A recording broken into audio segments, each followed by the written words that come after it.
28 मई बरोज़ जुमेरात सपहर 3:16 जब न सिर्फ बलूचिस्तान की ज़मीन लरज़ उठी बल्कि दुश्मन के दिल भी कांप उठे। हक़ पाकिस्तान के नाज़रीन और तमाम देखने सुनने वालों को अस्सलामु अलैकुम। योम तकबीर पाकिस्तान की तारीख़ का एक नहायत अहम और फ़ख्र का दिन है जो हर साल 28 मई को मनाया जाता है। ये दिन उस वक्त की याद दिलाता है जब पाकिस्तान ने 1998 में कामयाबी के साथ एटमी धमाके करके ख़ुद को दुनिया की 7वीं और इस्लामी दुनिया की पहली एटमी ताकत के तौर पर मनवाया। 1974 में भारत के पहले एटमी धमाके के बाद पाकिस्तान ने भी एटमी ताकत हासिल करने का अज़म किया। जुल्फ़िकार अली भुट्टो ने उस वक्त कहा था, हम घास खा लेंगे मगर एटम बम ज़रूर बनाएंगे। इस अज़म को अमली जामा पहनाने के लिए पाकिस्तानी साइंसदानों खुसूसन डॉक्टर अब्दुल कदीर खान ने दिन रात मेहनत की।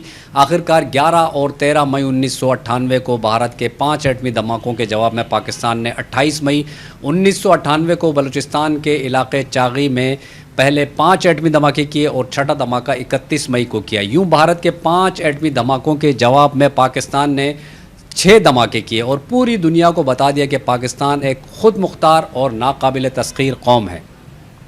इन धमाकों के बाद जहां पाकिस्तान को दुनिया और ख़ासकर इस्लामी ममालिक में एक अलग मकाम मिला, वहीं पाकिस्तान को एटमी क़ुव्वत बनाने के लिए अपनी पूरी ज़िंदगी सर्फ करने वाले कौमी हीरो और मोहसिन पाकिस्तान डॉक्टर अब्दुल कदीर खान के साथ जो कुछ हुआ वो भी पाकिस्तान की तारीख़ का निहायत ही अफसोसनाक लम्हा है।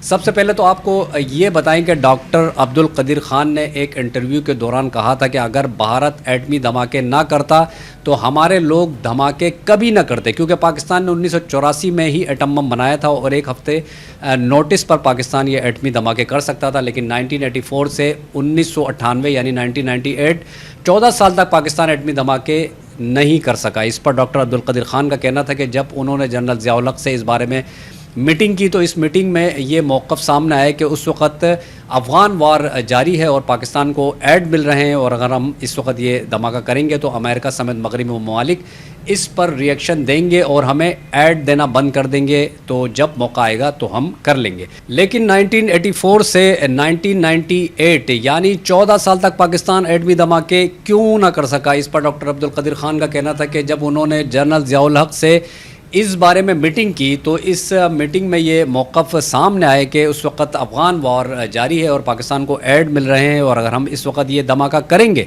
तो अमेरिका समेत मगरबी ममालिक इस पर रिएक्शन देंगे और हमें ऐड देना बंद कर देंगे, तो जब मौका आएगा तो हम कर लेंगे। फिर डॉक्टर अब्दुल कदीर खान का कहना था कि जनरल ज़िया-उल-हक़ के बाद बेनज़ीर भुट्टो साहिबा की हुकूमत आई और उन्हें भी इस बारे में मालूम था और हमने उन्हें ब्रीफ भी किया था, लेकिन उन्होंने कभी इसका ज़िक्र तक नहीं किया। इसके बाद नवाज़ शरीफ साहब की हुकूमत आई, उन्हें भी पता था लेकिन फिर भी पाकिस्तान ये एटमी तजर्बा ना कर सका। नवाज़ शरीफ साहब के बाद फिर बेनज़ीर भुट्टो साहिबा आई और फिर उन्हें कहा, लेकिन फिर भी कुछ ना हुआ। डॉक्टर अब्दुल कदीर खान कहते थे कि हम न्यूक्लियर पावर थे लेकिन इस तमाम अरसे में एटमी तजर्बा ना कर सके। इसकी वजह वो बताते हैं कि सियासतदानों की बुज़दिली थी। अगर हिंदुस्तान धमाका ना करता ना तो शायद हमारे लोग कभी नहीं करते। तो सियासतदानों की बुज़दिली कहिए ना, जब आपके पास क़ुव्वत हो तो दिखाना चाहिए। डॉक्टर अब्दुल कदीर खान यहाँ पर इस तासुर को भी रद्द करते हैं कि अमेरिका को पाकिस्तान के न्यूक्लियर प्रोग्राम के बारे में इल्म था। डॉक्टर अब्दुल कदीर खान का कहना था कि अमेरिका को बिल्कुल इसका इल्म नहीं था, लेकिन जब पाकिस्तान ने एटमी तजुर्बा कर लिया तो उनकी तरफ से ये कहा गया कि हमें पहले से इसका इल्म था। जबकि डॉक्टर अब्दुल कदीर खान के मुताबिक अमेरिका को रत्ती बराबर भी इसका इल्म नहीं था और ये उस वक्त हमारा सामान भी नहीं रोक सके, और ये कहना झूठ है कि अमेरिका ये बात जानता था। बहरहाल डॉक्टर अब्दुल कदीर खान के ख़िलाफ़ उस वक्त भी एक जो है वो कैंपेन चलना शुरू हुई जिसमें ये साबित करने की कोशिश की जा रही थी कि पाकिस्तान ने जो ये एटमी धमाके किए जिससे मुल्क को एक फ़ख्र, एक मकाम हासिल हुआ, उसमें डॉक्टर अब्दुल कदीर खान का इतना हिस्सा नहीं था। अब ये कैंपेन डॉक्टर अब्दुल कदीर खान के ख़िलाफ़ क्यों चलाई जा रही थी, इस पर ख़ुद डॉक्टर अब्दुल कदीर खान कहते हैं, क्योंकि मैं सन ऑफ सॉइल नहीं था। अगर मैं ये एटमी हथियार ना बनाता तो ये अभी तक बैलगाड़ी चला रहे होते और कभी एटमी हथियार ना बना पाते। कश्मीर हाथ से निकल चुका होता और शायद लाहौर भी हाथ से चला गया होता। वो कहते हैं कि शायद मेरे ख़िलाफ़ ये कैंपेन इसलिए भी चलाई जा रही थी क्योंकि मेरी इनसे क़ुर्बत नहीं थी। मैं मुँह फट आदमी हूँ, मैंने खुशामद करके ये मकाम हासिल नहीं किया था।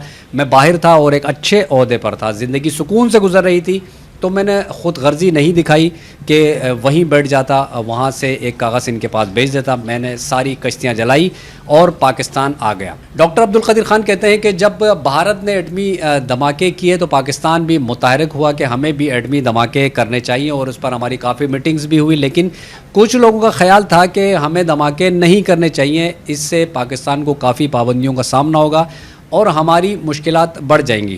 ڈاکٹر عبدالقدیر خان کے مطابق اس وقت کے وزیر اعظم نواز شریف بھی ایٹمی دھماکے کرنے میں ہچکچا رہے تھے. اس کی وجہ وہ بتاتے ہیں کہ نواز شریف کے آس پاس جو لوگ تھے, مشیر, وزیر وغیرہ, وہ انہیں اس سے باز رہنے پر زور دے رہے تھے. اور ڈاکٹر عبدالقدیر خان کے مطابق چونکہ ان لوگوں کے دوسرے ملکوں میں مفادات ہوتے ہیں, کسی کے بچے باہر پڑھ رہے ہوتے ہیں, کسی کو نوکریاں چاہیے ہوتی ہے, اور اس میں ڈاکٹر عبدالقدیر خان اس وقت کے وزیر خارجہ اور نواز شریف کے بہت ہی قریبی مرحوم سرتاج عزیز کا نام لیتے ہیں کہ وہ نہیں چاہتے تھے کہ دھماکے ہوں اور پاکستان کو جو امداد ملتی ہے وہ بند ہو جائے.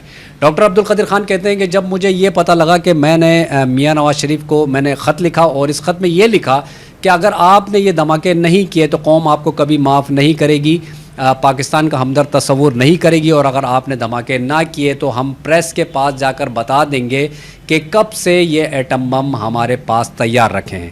پھر ڈاکٹر عبدالقدیر خان بتاتے ہیں کہ نواز شریف نے بہت سے صحافیوں کو بلایا اور وہاں ان سے بھی دھماکے کرانے کے بارے میں پوچھا کہ بہت سے صحافی جن پر ڈاکٹر عبدالقدیر خان کے مطابق پہلے سے ورک کر کے انہیں بھیجا گیا تھا, انہوں نے اختلاف کیا. لیکن مجید نظامی صاحب نے کہا کہ میاں صاحب اگر آپ نے دھماکہ نہیں کیا تو قوم آپ کا دھماکہ کر دے گی. تو اس کے بعد میاں نواز شریف صاحب نے مجبوراً ایٹمی دھماکے کرنے کا فیصلہ کیا, اور بالآخر 28 مئی کے روز پاکستان نے چاغی میں ایٹمی دھماکے کر ڈالے, اور 30 کلومیٹر تک پہاڑ کا رنگ ایسے ہو گیا جیسے اس پر برف گری ہو.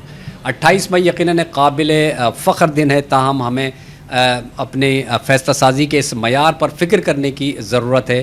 یہ قومی دن اسے سیاسی ضرورت کی نظر نہیں ہونا چاہیے. سیاسی چیلنج کا جواب لمحہ موجود کی کارکردگی سے دیا جاتا تو اچھا تھا. 27 سال پرانے واقعے پر اچانک رجس پڑھ لینے سے کام نہیں بنے گا.